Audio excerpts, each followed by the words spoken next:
Hello, everyone, and thanks for tuning in to everyone who's watching and listening. I have the privilege today of speaking with Senator Joshua Hawley. Republican Joshua Hawley is a lawyer who has served as the junior United States Senator from Missouri since 2019.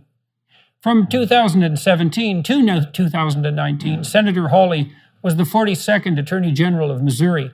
He graduated from Stanford in 2002, completed a postgraduate internship at St. Paul's School in London from 2002 to 2003, and then attended law school at Yale, graduating in 2006. He was a law clerk to 10th Circuit Judge Michael W. McConnell and Chief Justice John Roberts from 2006 to 2008, and worked as a lawyer in private practice from 2008 to 2011. Senator Hawley also served as an associate professor at the University of Missouri School of Law, where he taught constitutional law. And he served as a faculty member of the conservative Blackstone Legal Fellowship. He's known as a powerful and upcoming voice on the social conservative front. Welcome, Senator Hawley. Thanks very much for agreeing to speak with me today. Thanks for having me. Yeah, my pleasure. My pleasure. I think we might as well dive right into the political, although we're going to get into the philosophical and perhaps the theological, arguably, as the conversation progresses. And so we're recording this mid-October. The midterms are coming up in the U.S. This is a crucial election in many ways. What do you see happening on the midterm front? Well, I think that the Republicans are going to retake the House. I think we're going to retake the Senate as well. We're at a 50-50 balance right now in the United States Senate. It's actually, Jordan, the longest 50-50 split in the United States Senate in history, in American history. I think that's going to come to an end here in a few weeks. I predict Republicans will take back majorities in both houses. And then in many ways, the really difficult work for Republicans and conservatives is going to begin, which is A, to stop this deeply unpopular and I would argue deeply destructive agenda of the radical left, which has taken over the Biden administration. But then also we're going to have to start to put forward an alternative agenda. And that's something I think conservatives need to give a lot of thought to. I'm not sure that we've given it enough thought as a party, as a group, and it's going to be very pressing, I think. Yeah, well, the conservatives are always pilloried by the left as reactionary. And I think the reason for that is, well, first of all, the right, the conservatives, do react to the excesses of the left constantly as the left nibbles away like piranhas at the entire structure of the society. But I think conservatives are often set back on their heels on the vision front, too, because it's not that easy to articulate a defense of, let's say, axiomatic presumptions. You know, I've often thought if you approach someone who's conservative and you say something like, justify marriage, it's easy to render the person so assaulted, let's say, inarticulate, because, well, we've basically agreed that marriage is a good thing for some tens of thousands of years, and it's not that easy to formulate a visionary defense of institutions that, in some sense, you might think that everybody takes for granted in terms of their value. And so I see this on the conservative front. It's not easy at all. I've talked to conservatives all over Europe and Canada and the US. It's not easy at all for them to formulate a vision, that particularly one that's attractive to young people. So what do you think beckons on that front for conservatives?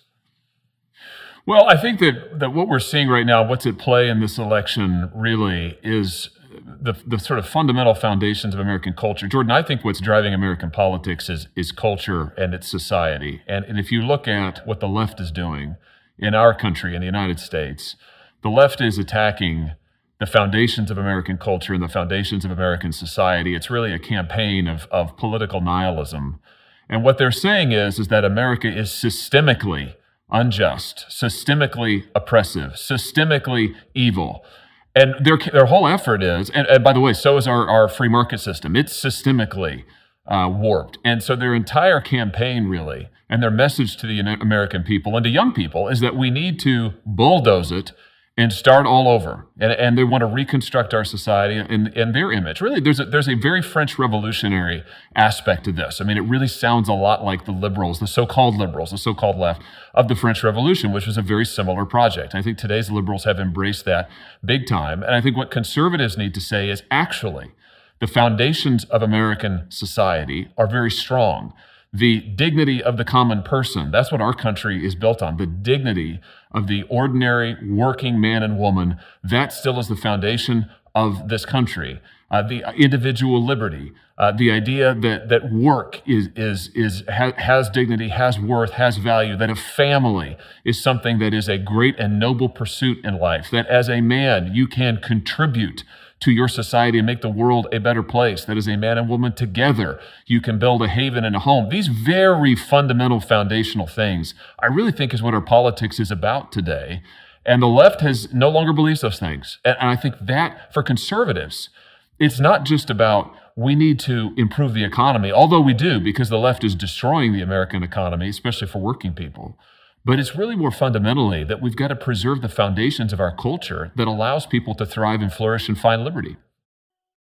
Well, you know, the idea that the U.S. is somehow systemically racist in its essence is a accusation that's really troublesome to me, because I don't just think that it's merely a lie. I think it's an anti-truth.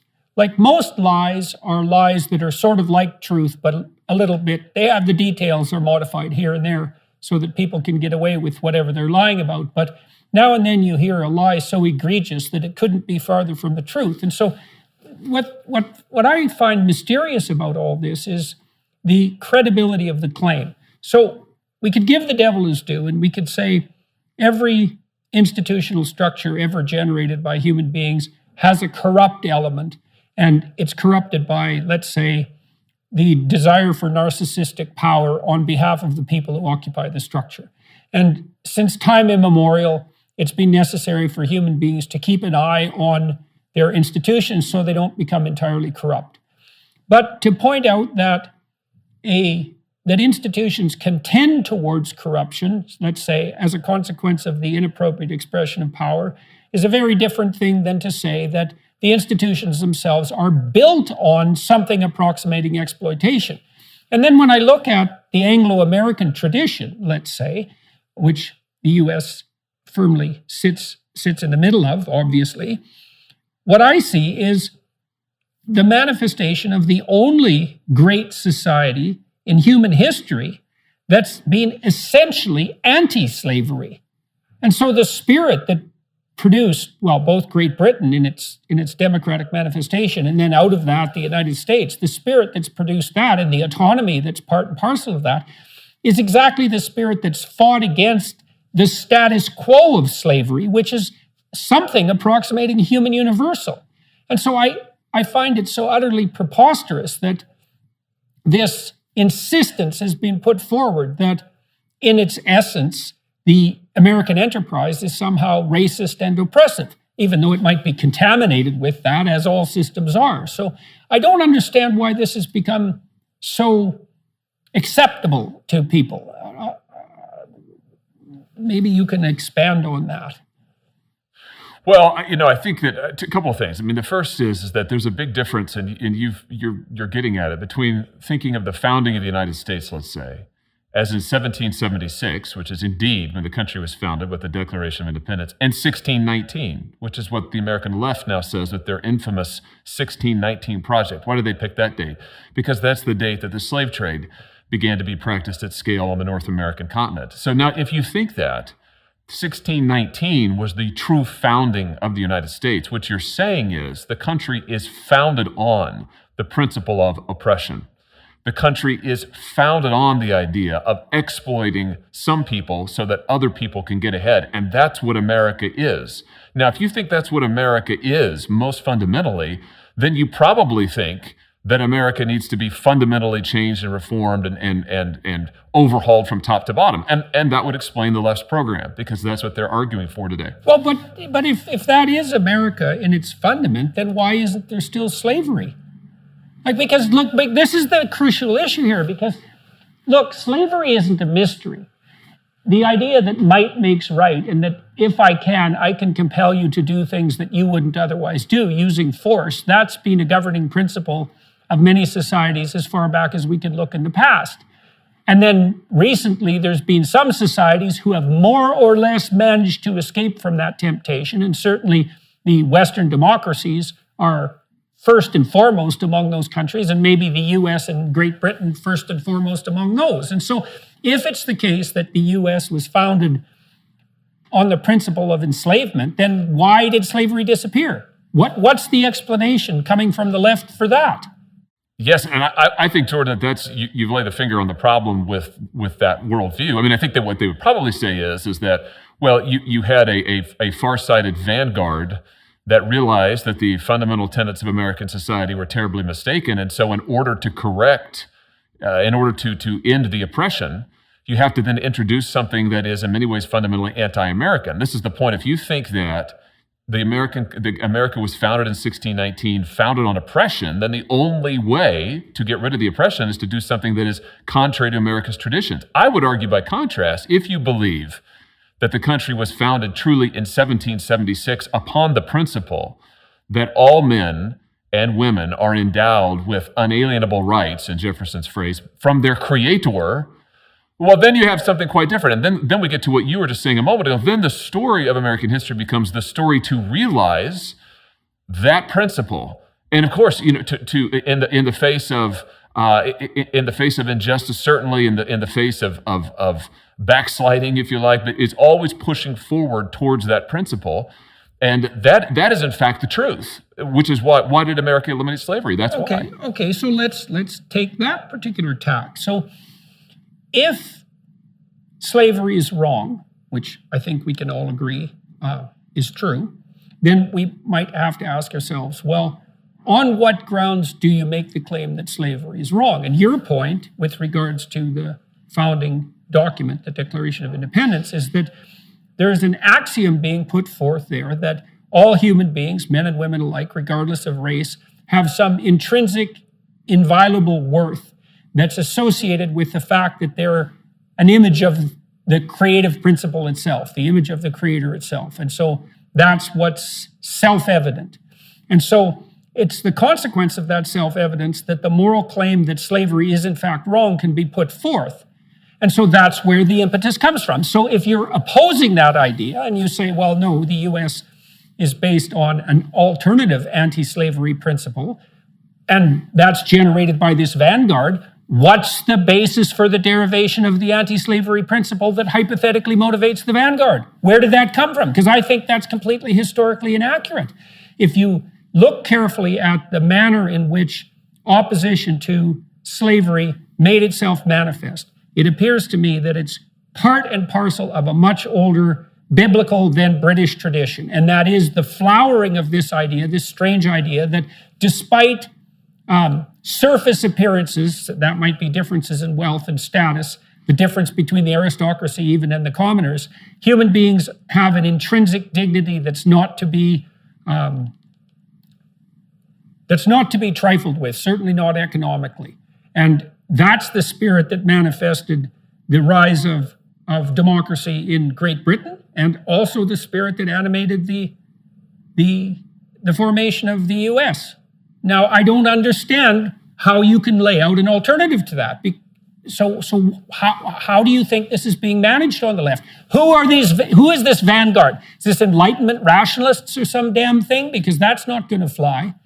Yeah, no, I think that is what they believe. I think they think that they have true. Listen, I think just to take a step back, you mentioned the Bible. I'm glad that you did, because I would make the strong claim that I know is controversial in many quarters of the elite today, in many quarters of the educational establishment in America and elsewhere, that actually the American tradition of individual liberty, the American tradition of self-government, of individual dignity, really runs back to what I would call the revolution of the Bible. It goes all the way back to the tradition that comes to us through Jerusalem and Athens, that says that in fact we are created in the image of a creator. Every person has inherent dignity and worth. That was a revolutionary concept, as you know, in the ancient world. Incredibly disruptive. And I would argue, as a historical matter and as a philosophical matter, that great disruption of the ancient status quo, which was built on power, which was built on status, that disruption begins with the revolution of the Bible, and it ripples through, as you said, through English history, British history, through American history, and it's really the foundation, the philosophical foundation of the United States. Now, the left, I think, is fundamentally opposed to that tradition. They view that tradition as oppressive. They think it's not a source of liberation. They think it's a source of oppression. And so I think much like the French revolutionaries of the 1700s, or for that matter, Marx a century later, they think that to end the oppressiveness of that tradition, you've got to, in fact, reinvent it. That you have to depart from the biblical tradition. But on what principles? But on what principles are you going to reinvent it? Well, we know how the French Revolution turned out. That wasn't so good. I mean, you make these new principles out of whole cloth, and you start with the axiomatic presupposition, for example, that slavery is wrong, and that just floats in the air somehow. There's no ground underneath that. This is what I don't understand, is if the radicals on the left are so opposed to the imposition of arbitrary power, let's say in its ultimate form, that being slavery, then they are standing for something like the intrinsic dignity of the individual. And that principle, as far as I can tell, as you just laid out, is a biblical principle. That's where it came from. And I don't see how I don't understand how that can be disputed. I mean, you see that, for example, in the book of Exodus, with the insistence that there's something intrinsically wrong with the slavery of people who should be free, even if they don't want to be free, because the Israelites aren't necessarily that happy about being freed, is that there's something intrinsically wrong with slavery itself. And I think the intrinsic wrong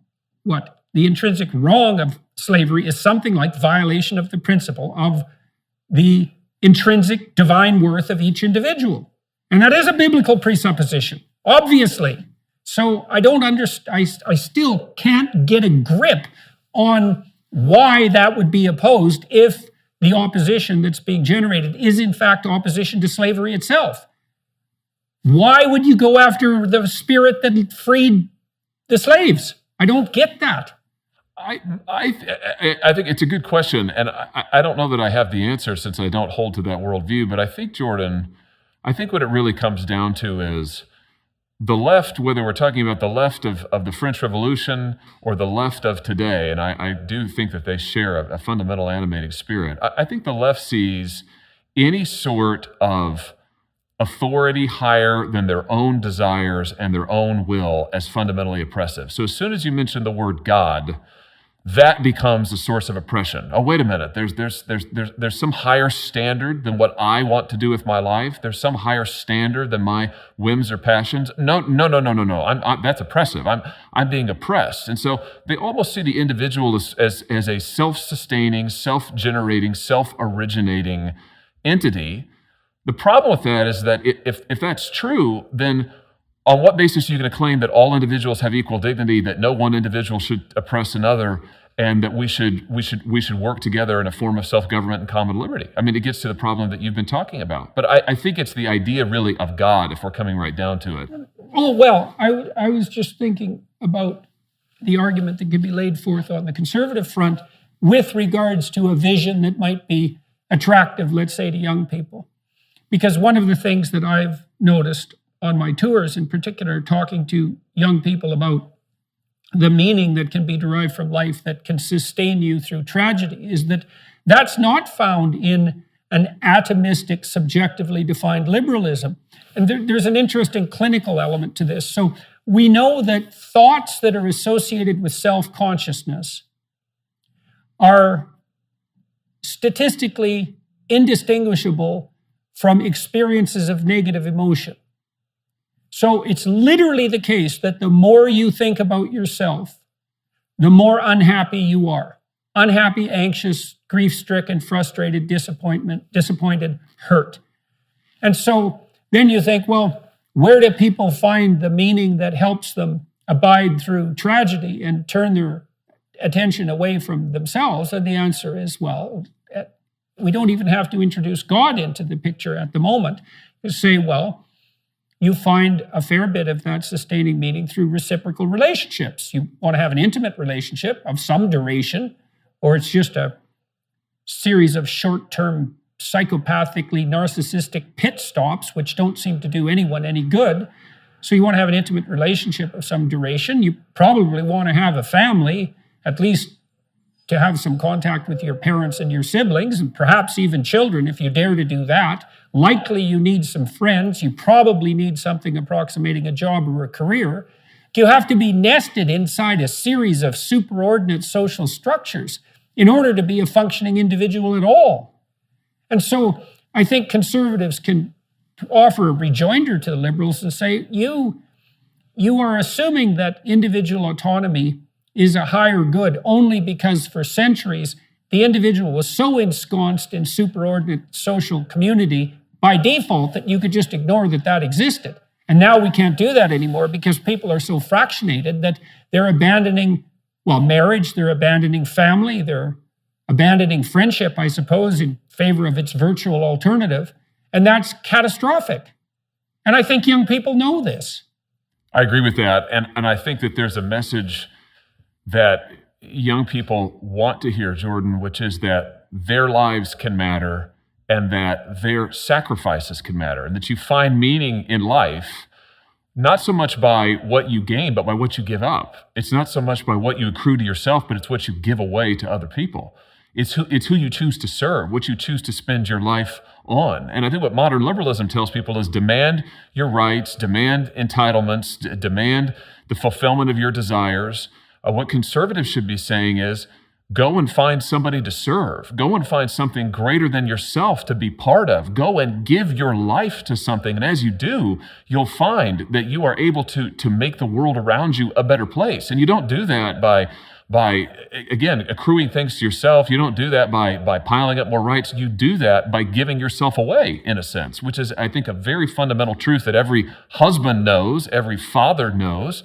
And I think that that's something that young people want to hear. They want to be called to something greater than themselves. And liberalism just doesn't offer that. Liberalism is at the end of the day, it's a cult of satisfying your own desire, whatever it may be today, and it leaves people fundamentally alone, adrift, and isolated.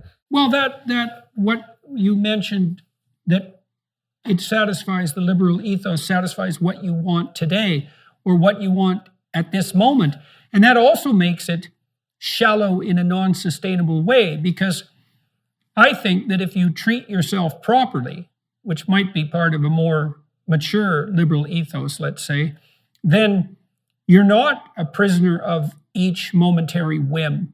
And the reason for that is that all that happens if you are that is that you betray yourself. And so we know, for example, that psychopaths who are motivated by power and very manipulative and who are in it for the gratification of their own whims do very badly across any reasonable length of time.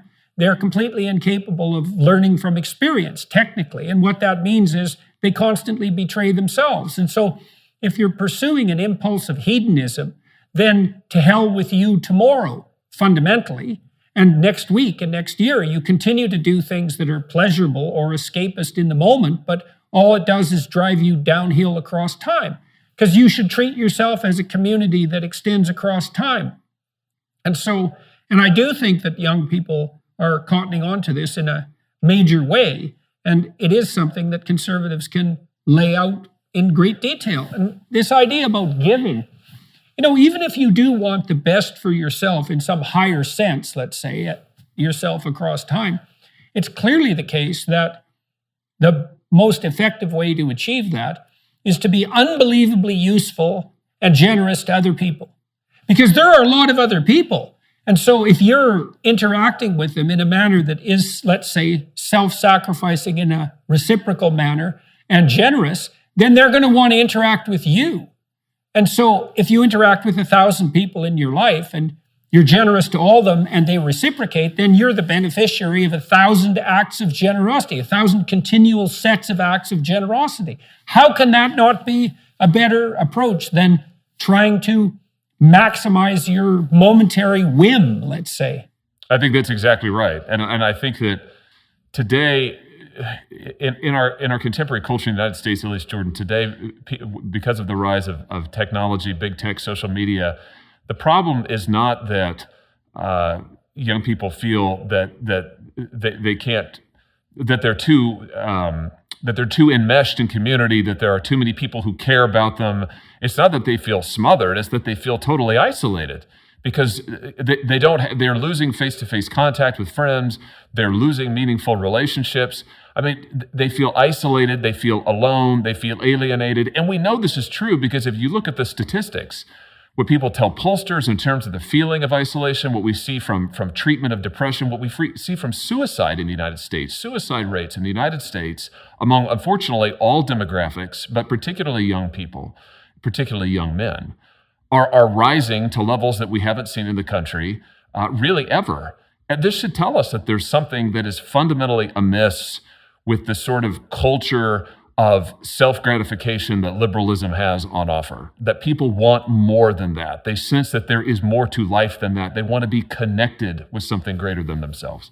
Well, you talked about young men there and their despair. I mean, if your culture is telling you constantly that all of your ambition is either part of the patriarchal process of oppression and corruption, and that even if you manage something despite that particular caustic criticism, then everything ambitious you ever do is only contributing to the despoiling of the planet, then you have a story about social interaction that is predicated on the assumption that every single kind of social structure, marriage, friendship, all of that, certainly employment, civic engagement, political endeavor, that's nothing but the manifestation of the brute will to power.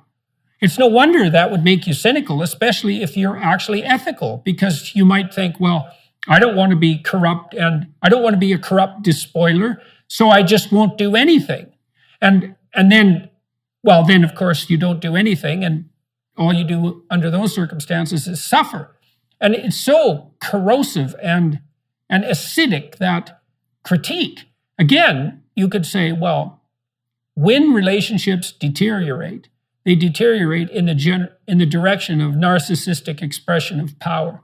But that doesn't mean at all ever that the basis for any relationship is power. I don't think there's any evidence for that at all. I think it's a completely preposterous claim.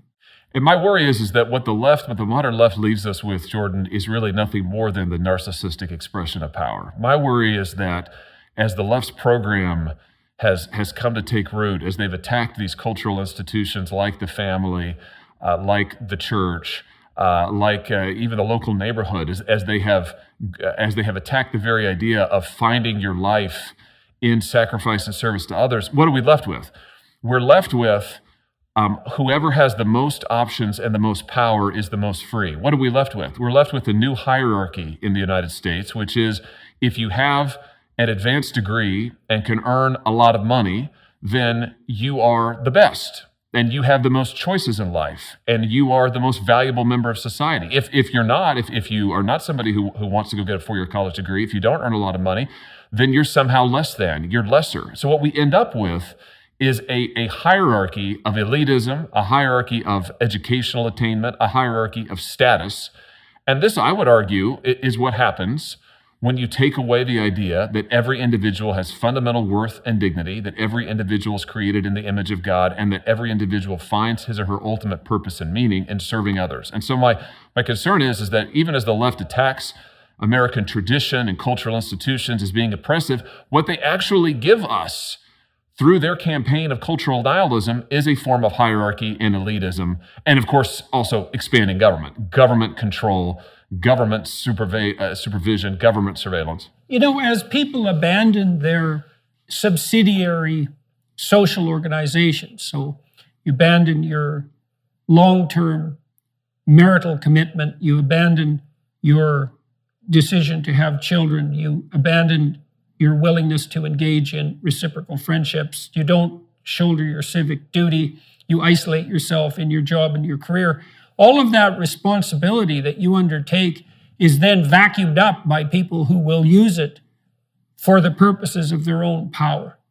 That's definitely the case. I mean, you see this with the emerging tyranny, let's say, and pathology at levels of civic organization like the school boards, where ordinary people who share a common vision have abdicated their responsibility for these mid-level bureaucracies, and they're instantly invaded by people who are ideologically possessed and power mad.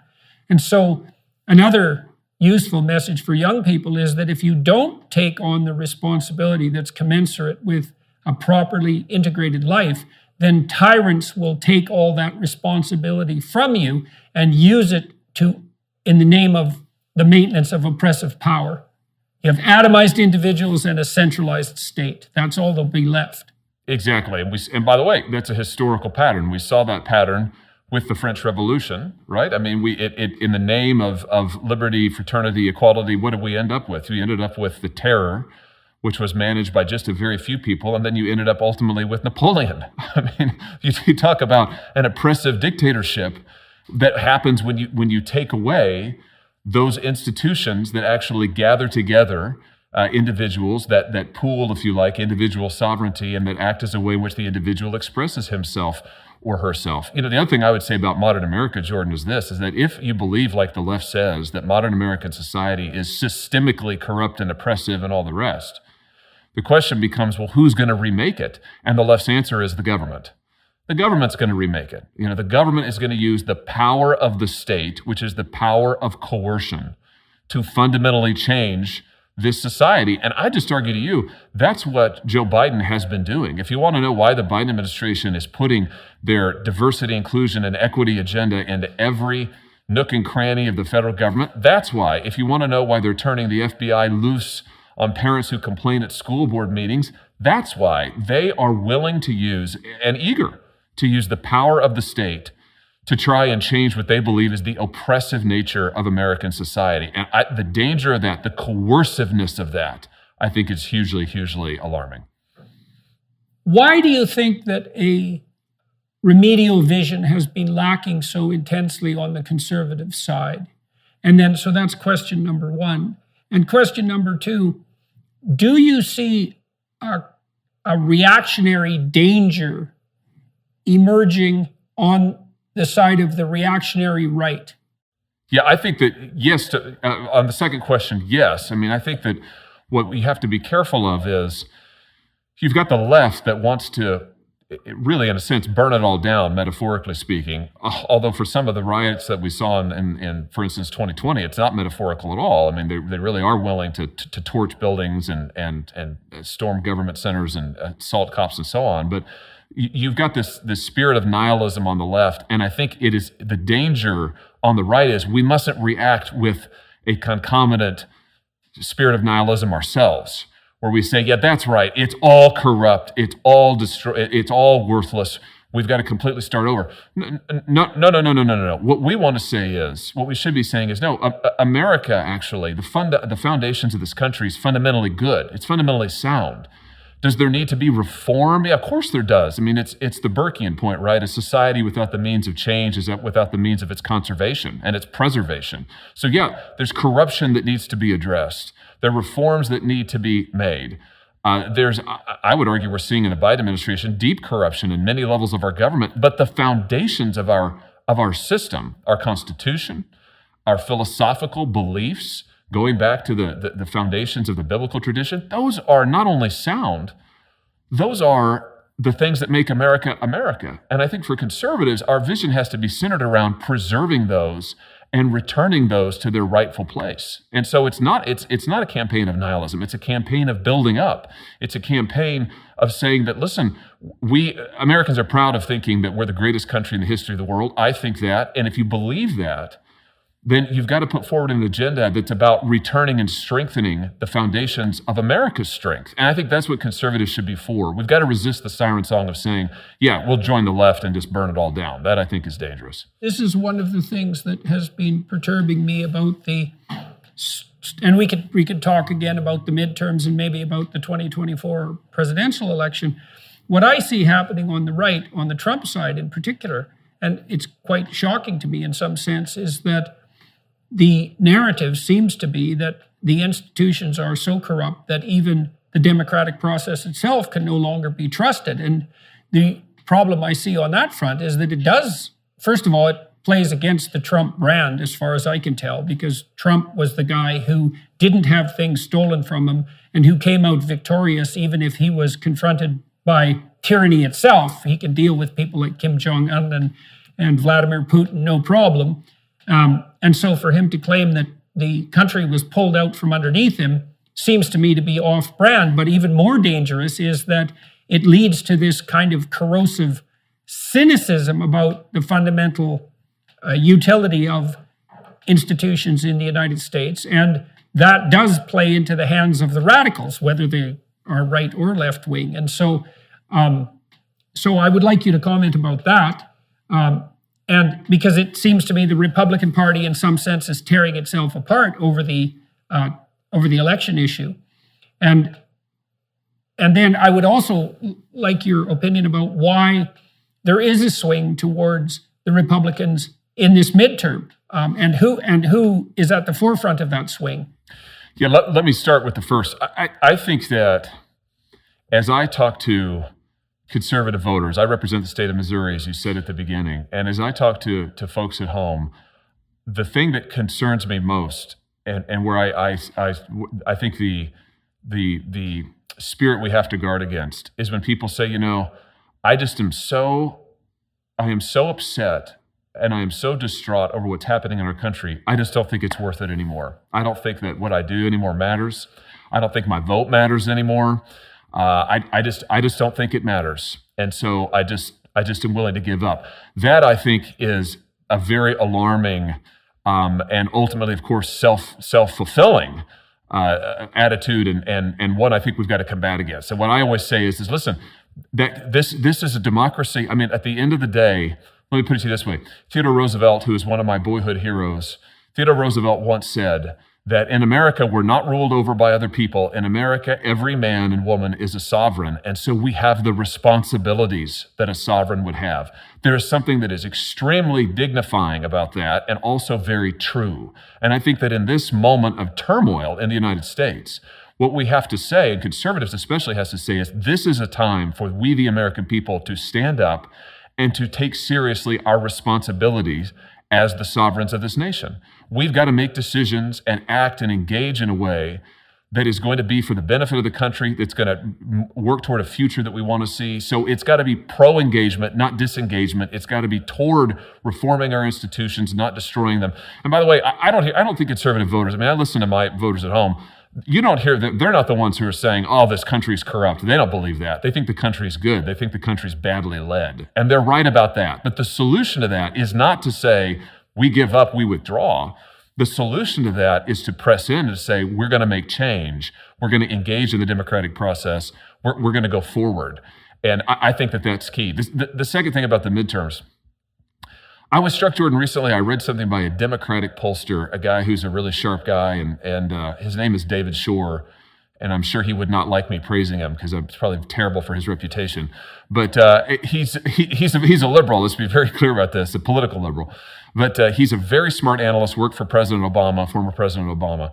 And something that he said recently really caught my attention because I think it's right. He says that everywhere around the industrialized world, the so-called developed world, and every country in which the left party has emphasized cultural and social change, cultural and social critique, much as the left in America has. In fact, and everywhere where they've elevated this idea that the foundations of Western society are fundamentally oppressive and illegitimate, in every single instance, the working people of the country have moved towards the right. Why is that? Because the working people of the country don't believe that. The working people of the country want to preserve their culture and their liberties. They don't want it taken from them and reformed. So what does that have to do with the midterms? I think why are Republicans benefiting from the swing away from Biden? It's because Joe Biden is out there saying in word and deed that American society needs to be overhauled. And I think that the people of this country, and I keep saying working people, is in contrast to the more educated elite, because the educated elite, as the products of our educational system, elite educational system, they increasingly are part of, they take the left liberal view. But I think the working people of this country, they say, no, my family, I believe in family. church, synagogue, I believe in those things. I want my neighborhood to be safe. I want my kids to be taught in school to love America, not to hate America. I want them to be taught that individual liberty is good, not fundamentally oppressive. And they see these things, they say, I'm going to vote for somebody who will keep my family safe, who will preserve these institutions, and who will give me a shot to make something of myself in life.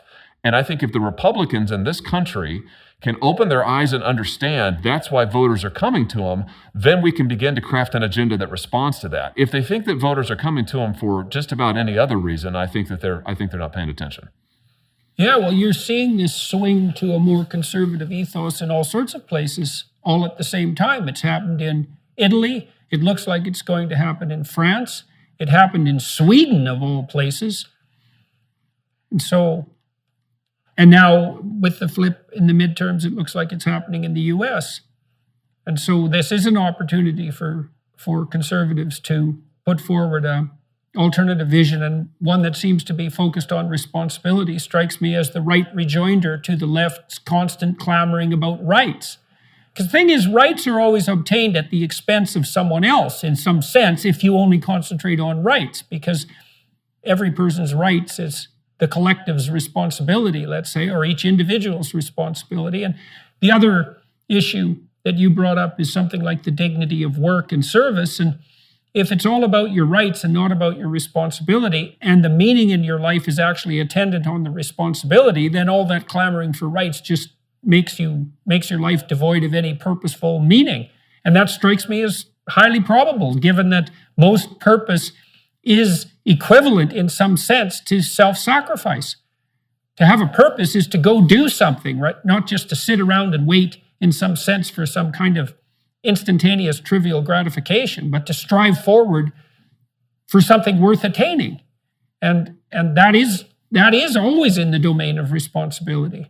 And I think that the left and the right, when it comes to the subject of rights, I think the left and the right have a fundamentally different view about rights. The right says that what the Declaration of Independence says is true, that our rights come to us by virtue of the fact that we're made in the image of God. Our rights come to us because they're given by God. And our rights, by the way, point us toward our responsibilities. We have rights that open up to us fields of action where we're supposed to serve. We have the right to follow our conscience, for example. What is that really? Well, that says that we're obligated to follow the truth, and that as we understand the truth, what was it Lincoln said? I will follow the right as God gives me to see the right. It is a right, but it is also a responsibility. That's the right's view, our view, conservatives' view of responsibility, of rights rather. The left's view is, well, actually, rights are entitlements that come to you from the state. And so, therefore, the state needs to expand its power for you to have more rights. And the problem with that, Jordan, is that the real message to individuals is you're weak and in need of help from the state. You're fundamentally weak.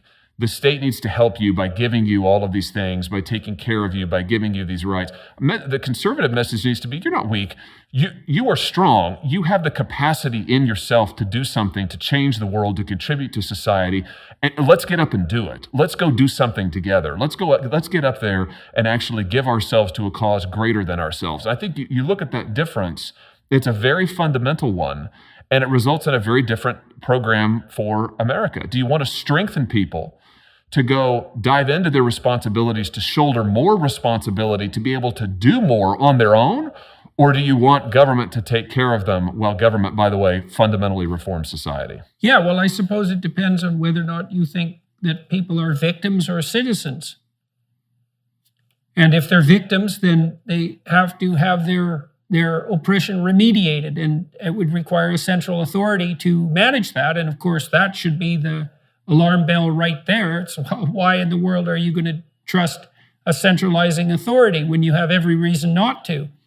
And alternatively, you could say, well, life is difficult. There's no doubt about that. And some people are dealt worse hands than others in some ways, but that doesn't mean that you can't put your best foot forward in service and find the meaning in your life in pushing back against that which enshackles you, let's say. And that strikes me as highly probable and psychologically appropriate, and also a very marketable message, especially to young men. Now, you're also writing a book at the moment on manhood. That's right. We talked about that briefly. Well, so tell me about that and tell me why you're doing that. Well, I'm writing it because as I look out at the problem of at the plight of men in America, it's just what you see, Jordan, in the numbers is you see that men are increasingly turning away from work. They're increasingly turning away from education. Let's take some numbers. I mean, since 1965 in the United States, there are 500% more men who are out of able-bodied men, I should stipulate, able-bodied men of working age who are out of the labor force. That means not even trying to look for a job. 500% more now than there were in 1965. That is an astounding number. You look at the number of men who are pursuing education, both high school education and higher education. It's collapsing.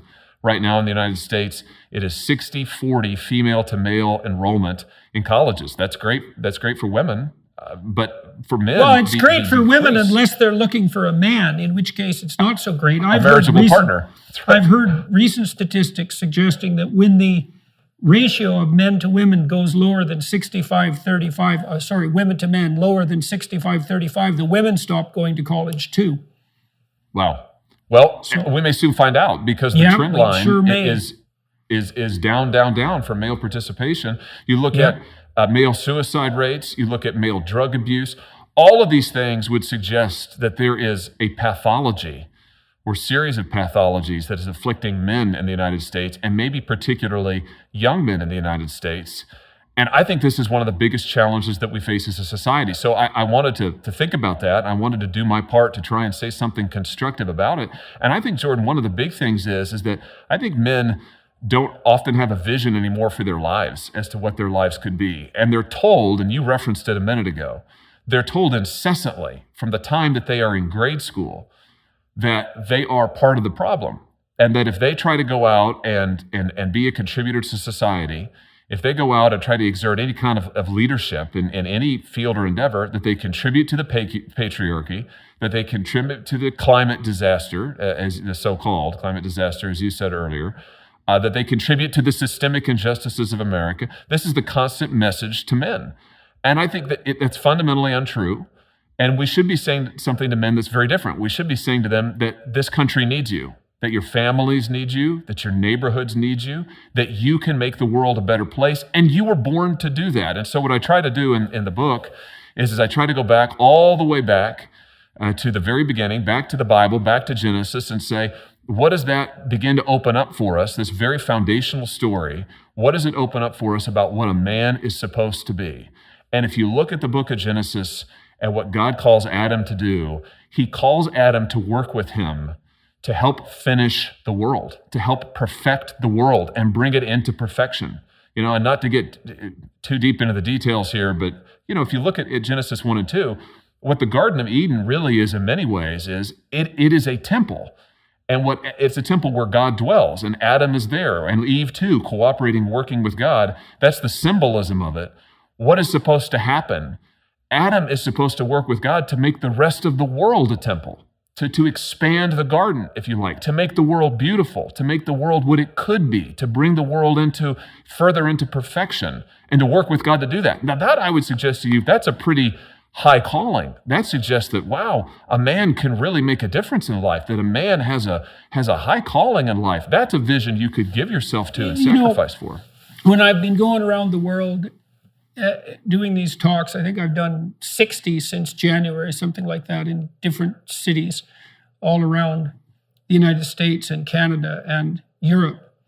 I meet about 150 people after each lecture or each question and answer period. And they're very, very positive events. And the fundamental reason that they're positive is because, first of all, most of the people who come are dressed up. It's kind of like a wedding reception. So lots of the young men who come, and the young women too, because more and more of the young men who are coming have partners with them who look quite happy to be with them. They're dressed quite formally. And so they all look like adults. And they're all standing up straight, which is really lovely to see. And, they're kind of a well put together bunch. And they talk to me, not for very long, because it takes a while to meet 150 people, but I get a few fractions of a minute with each person. And it's very moving because they tell me variants of the same story, which is something like, I've been listening to your lectures for 5 or 6 years, and I wasn't doing very well back then. I was pretty nihilistic. I didn't think there was much point to my life. I wasn't really, pursuing my education or working. I didn't have a partner. Things looked pretty bleak for me. And then I decided I was going to put some effort into it, and straighten up a bit and stop lying. That's a big one. I was going to start telling the truth, and I was going to start shouldering my responsibility, and I was going to try to get a partner and be someone for that partner and start a family and so forth. And you know what? It's really working. Things are so much better for me that I can hardly believe it. And then, if their partner's there, she's usually pretty happy with the whole situation too. And often they're getting engaged, or they've just got married, or they have had their first child because now they've decided to have children. I can meet all these people who are getting a life, and it's so heartening that that's why my wife and I continue to do it and travel around the world. And what's so sad about this, as far as I'm concerned, is that these young men didn't need that much encouragement to get out there and get at it. They just needed some encouragement, or at least maybe they needed at least one person who wasn't actively telling them every second that every single shred of ambition they might manifest is nothing but the pathology that drives tyranny and the raping force that destroys the planet. Yes, so, yep. Enough of that, man. Really, enough of that. Agreed. I think we need to send a fundamentally different message, which is that their lives, the world will not be what it could be without them. I think that's the message. By the way, I think that's the message of the Bible. I think that's the message of American history. It's that the world, there are things that can be done in the world, things that should be done in the world that only you can do.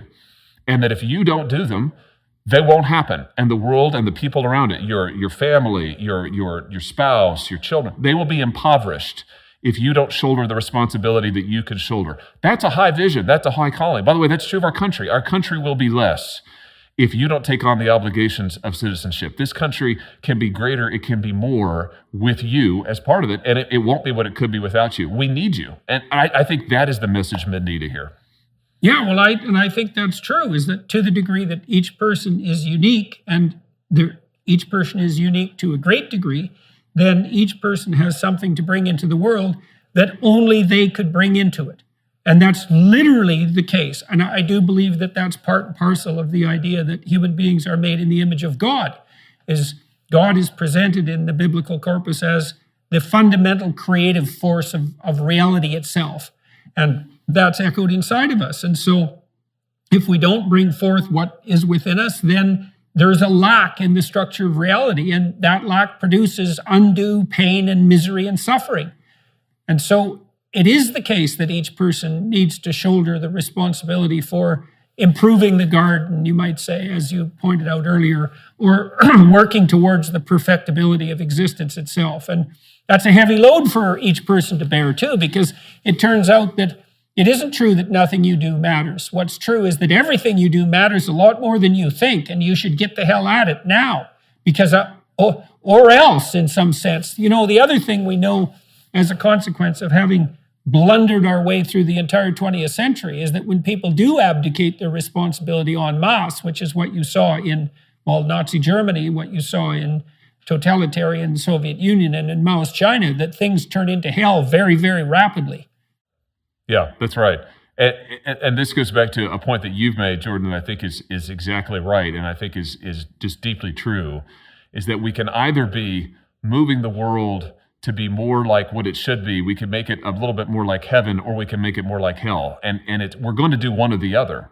And so if we abdicate if men abdicate their responsibilities, if they create a vacuum, then you've got to expect that malign forces will come into that vacuum and will do terrible things, which is what we saw in the 20th century. On the other hand, if men will shoulder their responsibility and be faithful husbands, faithful fathers, strong workers, and by the way, these don't have to be dramatic things. I mean, I think that our world is so ordered that even small things, even small acts of faithfulness, small acts of sacrifice, small acts of constructive work have huge effects over time in our own lives and in the lives of people around. So it's not as if you don't have to go cure cancer in order to make a difference. They're only small if you're blind. there's nothing that's done right is small. So really, and I really believe that's the case, in the therapeutic process, when you're working with someone as a behavioral therapist, you almost always help them initiate small transformations. But first of all, that small transformation often means a reversal of direction. And a reversal of direction isn't small. It couldn't be more different to go 180 degrees in the opposite direction. That's a big change.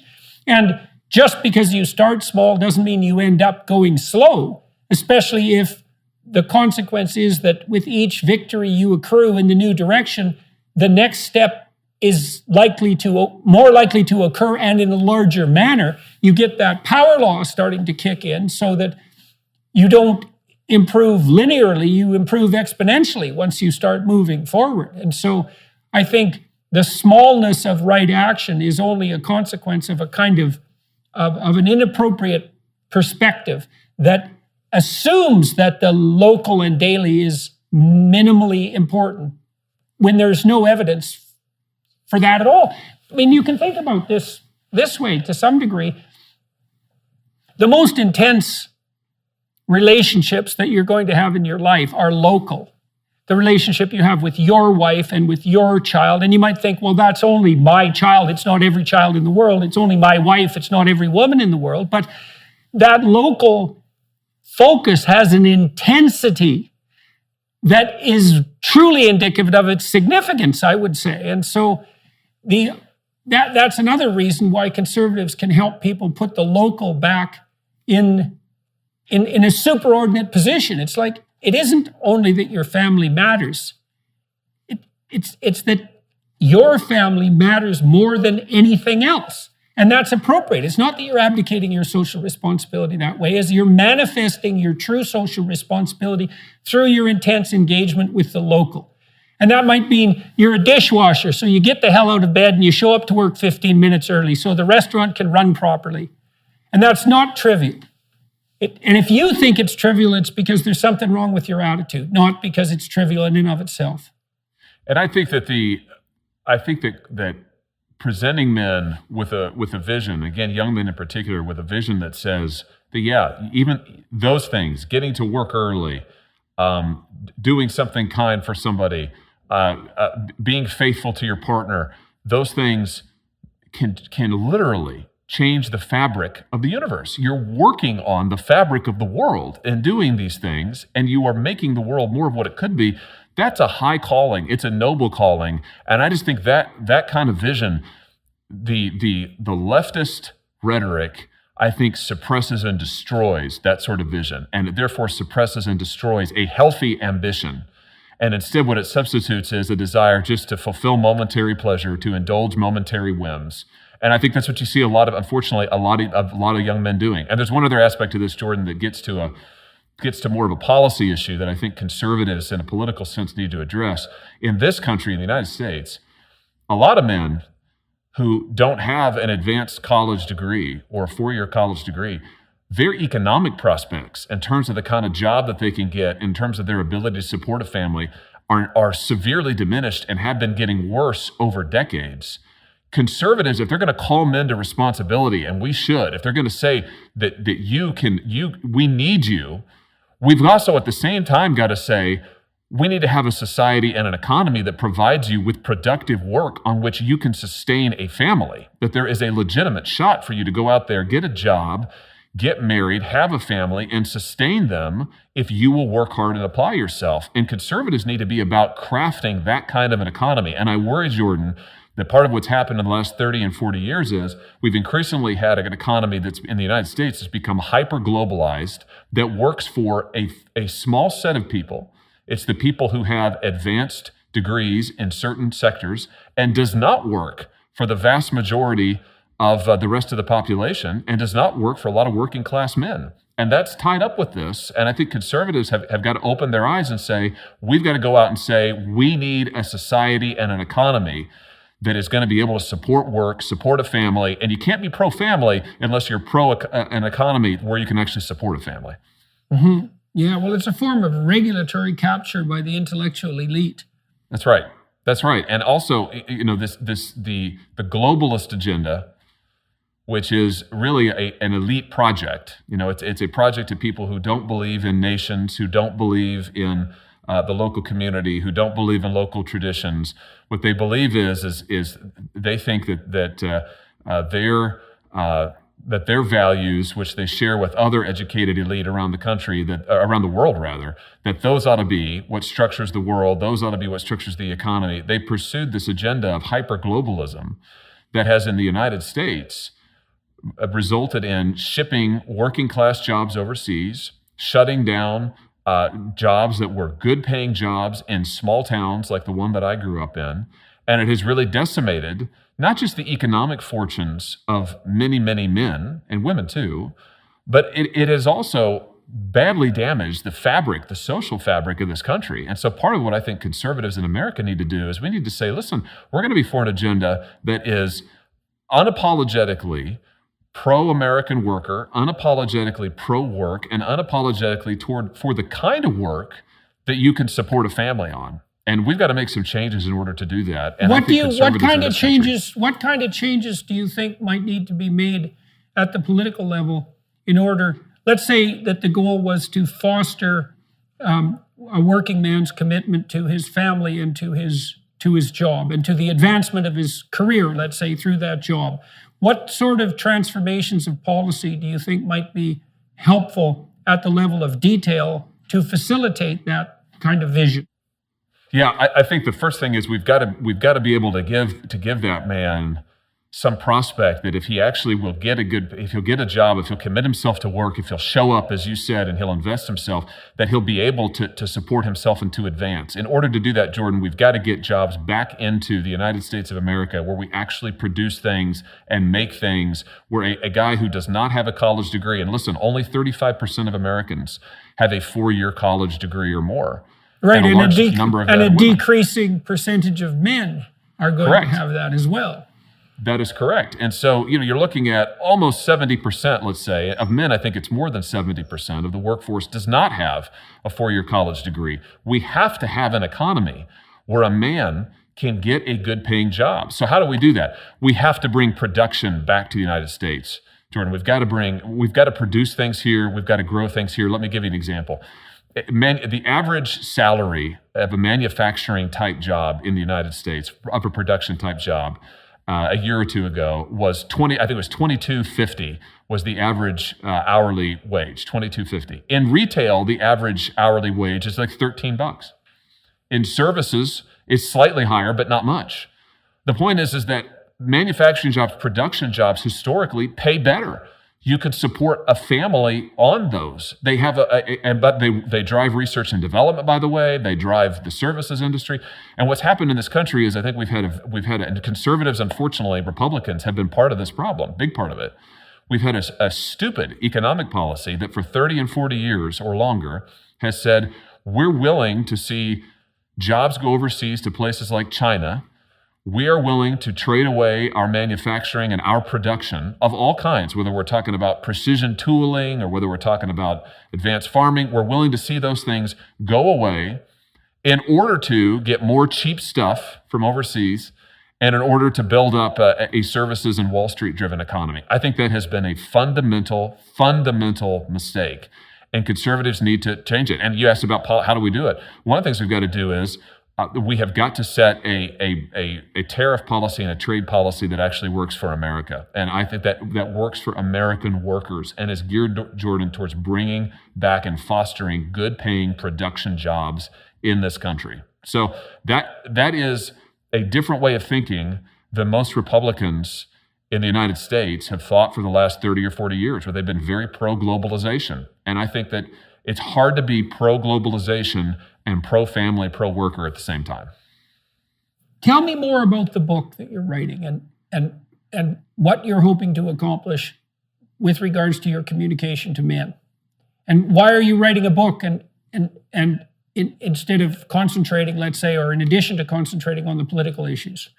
Well, I think it's a matter of both and. I think that I will it's imperative to talk about the kind of policy issues that we were just talking about just now, to go out there and to advance legislation and to advance a policy agenda, and I'm certainly going to do that. But I do think that it's important right now in American culture to put forward an alternative vision of what a man can be and what good a man can contribute. And I think the real need is when men are beat over the head, as we talked about, from the time they're in grade school. And listen, I say this because I've got 3 kids. I've got 2 little boys, a 9-year-old and a 7-year-old, and then I've got a baby daughter.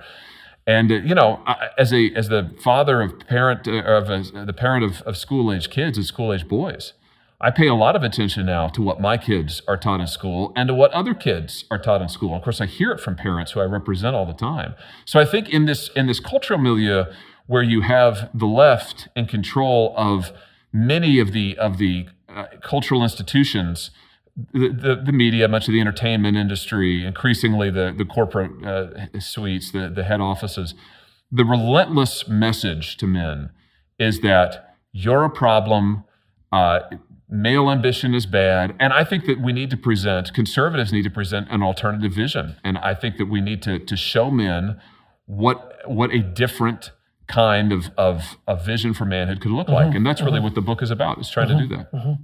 So, okay, on the Republican front, back again to the midterms, there is a swing in the Republican direction. Who's at the forefront of the swing? Who is it that's whose votes are moving at the moment and why? Well, who's really moving are working class folks, both men and women, but particularly working class men, and across, by the way, different racial demographics. What you see is working class Hispanic men, working class African American men, particularly younger working class African American men, and then working class white men are moving in a big way towards the Republican Party. This actually really started with Donald Trump in 2016. You saw an acceleration of it in 2020 with Trump among voters who were Hispanic working class voters and African American working class voters, again, especially men. And you see the same thing continuing and maybe even accelerating in the midterms. So there's a big switch. And Jordan, it's a huge change for the Republican Party in my lifetime. I'm 42. It's a big change in my lifetime where right now, increasingly, the base of the Republican Party in the United States is working class voters, blue collar voters, we often say in America. And that has not been the case for most of my lifetime. And I think right now what you're seeing is Republican leaders are having a hard time wrapping their heads around that. Right. You see this to a certain extent in Britain too. In Canada as well.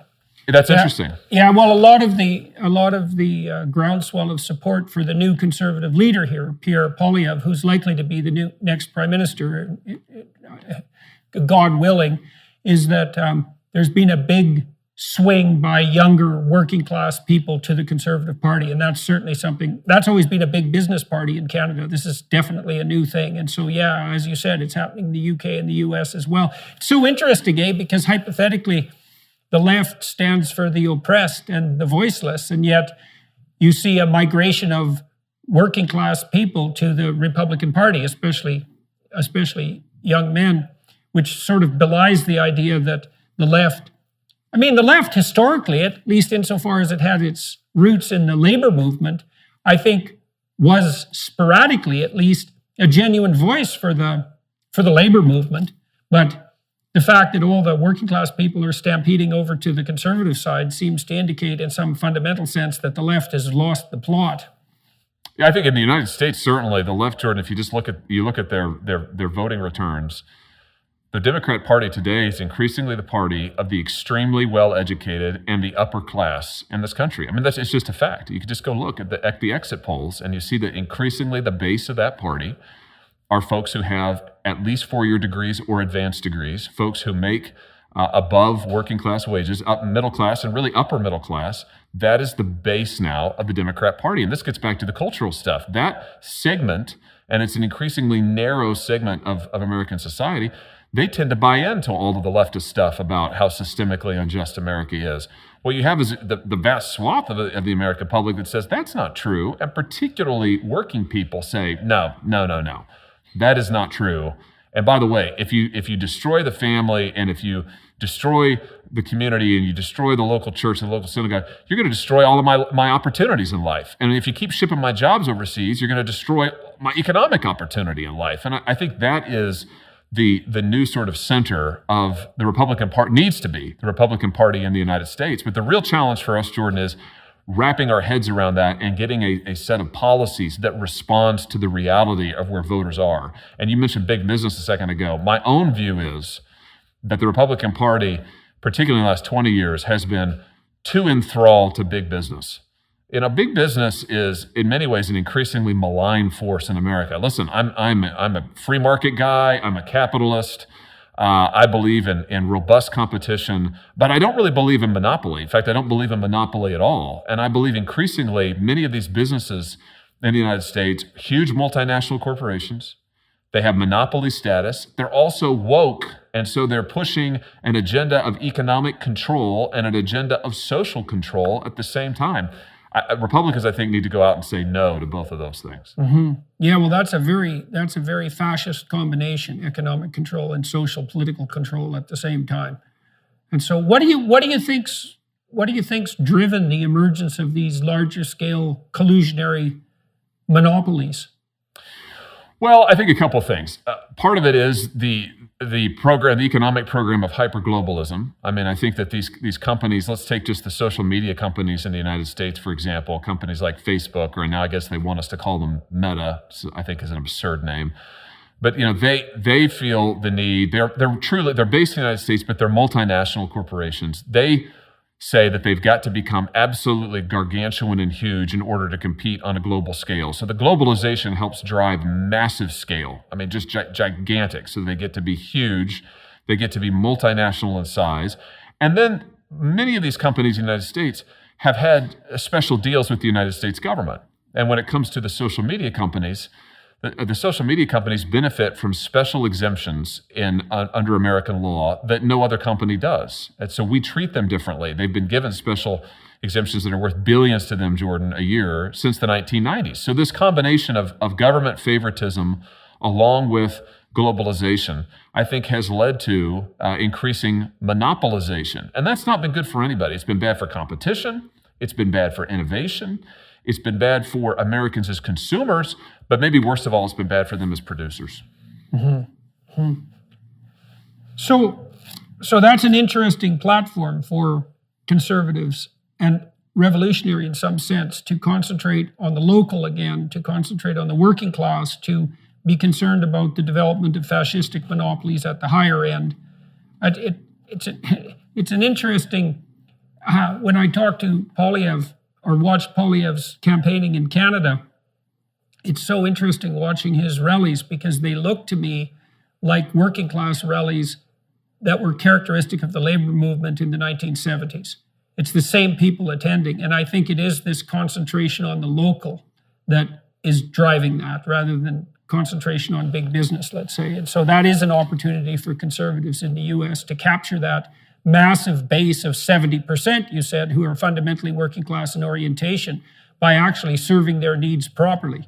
And since the entire infrastructure of Western culture depends in some ways on the integrity of the working class in some fundamental manner, then that seems to be good policy all around. I think what you just said is absolutely critical, which is that in the United States, the culture that we've been talking about, the culture of work, the culture of family, the culture of faith, that has been and still is a fundamentally middle-class, working-class culture.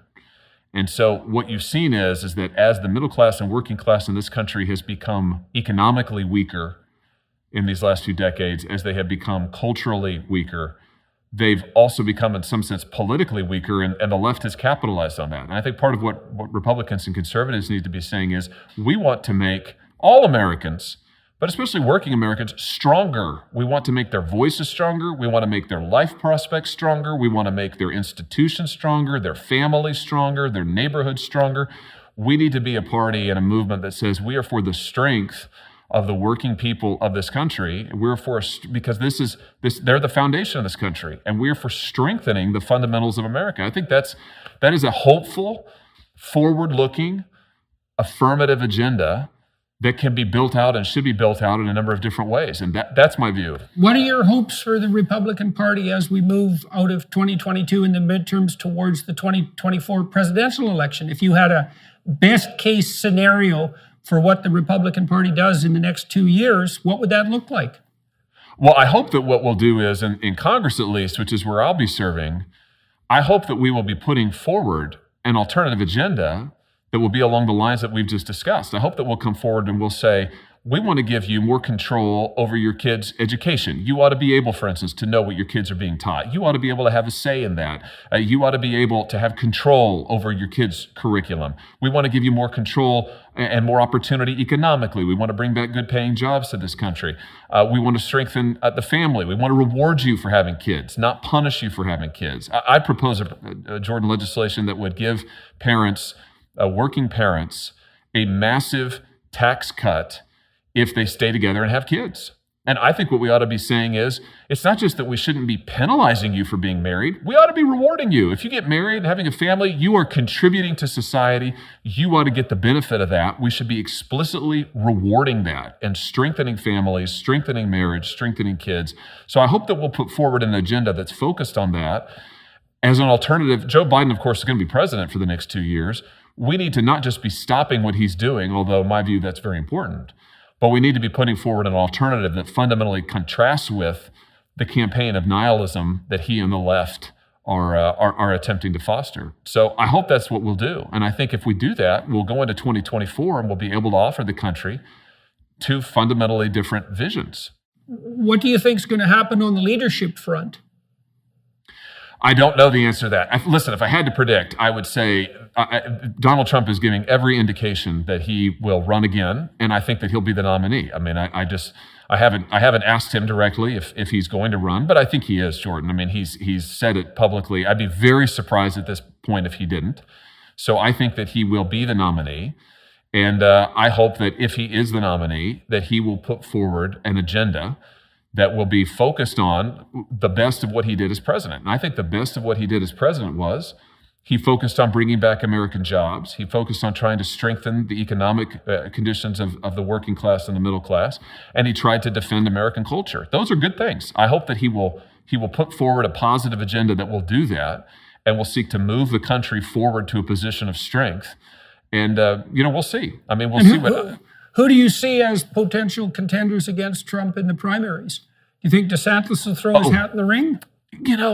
I don't know the answer to that. I sort of doubt it. I mean, my feeling is that if Trump wants to be the nominee, he will be the nominee. And I think that most folks probably think that. So I would be, listen, I don't know Governor DeSantis personally, so I couldn't speculate. I'd be a little surprised if any serious presidential contender decided to run if Trump ran, because I think it would be almost certain defeat. But who knows? I could be wrong. And 2 years is a long time. I mean, the primaries it is. Won't kick off for over a year and a half. I mean, that's an eternity in politics. So who knows? And what do you think the immediate necessities, let's say, are that are going to confront a Republican Congress and a Republican Senate, assuming that that's the way things turn out in the midterms? What would you like to see happen on the political front in the short to medium term? Well, I think one of the things we have to look at immediately is energy in the United States, Jordan, and the rampant inflation that is. You talk about just cutting the guts out of the working people and their families. This rampant inflation that this government has given us is doing that. And energy costs are a huge part of that. Joe Biden, when he came to office, one of the first things he did, Jordan, the series of executive orders he signed, you talk about power, the president has a lot of it. He shut down new oil and energy production in this country. He canceled existing leases. He stopped the future issuance of leases on federal lands, which is a huge part of our oil production. We need to reverse all of those policies. I mean, we need to be a pro-energy production in this country. To me, to see the president go from country to country and getting down and begging these dictators to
increase oil production because we won't produce it in the United States of America is insane. It is the definition of insanity. Flirting with Iran, flirting with Venezuela, going cap in hand to the Saudis, while also playing moral tricks on them. Yeah, that was really quite spectacular. Canceling the Keystone pipeline system, which, of course, grated on Canadian sensibility, except perhaps, well, I would say even on the sensibility of our Prime Minister, interestingly enough. So, yeah, well, it's also the case, we might point out, too, that America is one of the only countries that has managed to cut carbon dioxide output, and that was mostly a consequence of fracking, which isn't something that the environmentalists would have ever, first of all, predicted or certainly not trumpeted once it happened. And so it's certainly possible that a U.S. that's dynamic in relationship to its energy production could be a net force for good, even on the environmental front. I think that's almost certain. And as well as on the economic front, particularly in relationship to the finances of the poorest people, because they're so dependent on energy. That's right.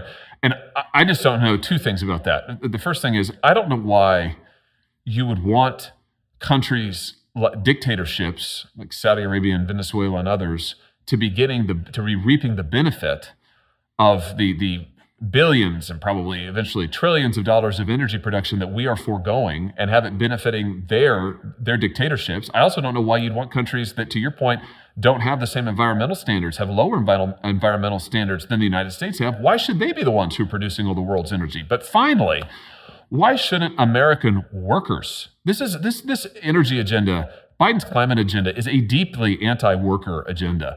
They are telling the men who work the rigs, the men who work the pipelines, they put them out of work. The men who go down into the coal mines, put them out of work in favor of buying oil from Saudi Arabia and Venezuela and Iran. It is just crazy. And so I think that in the short term, a fundamental cornerstone of a pro-worker agenda, frankly, pro-America agenda, is we have got to turn on American energy production and put American workers back to work. The other thing, Jordan, we have to do is crime in this country. It is just at stratospheric levels. And you talk about the basic fabric of society. If a mom can't send her kids out to go, get a gallon of milk at the local gas station, if they can't go wait for the bus on the corner and not be afraid they're going to get shot at, you have a problem. And that's increasingly where we are in many cities today in America. We have got to restore some basic respect for the rule of law. And that's not hard. Listen, I'm a former prosecutor. That means you prosecute criminals, you put them behind bars, and you reward those who follow the law. And we've got to start doing that. And why isn't Joe Biden doing it? It's because, once again, they think that the criminal justice system is systemically racist, and therefore we shouldn't prosecute criminals, that there's something wrong with that. Well, there isn't something wrong with that. There's something good about punishing those who do wrong, rewarding those who do right. And I think a basic thing Republicans have got to do is we have got to say we're going to get serious about crime and restore some basic safety to families in this country.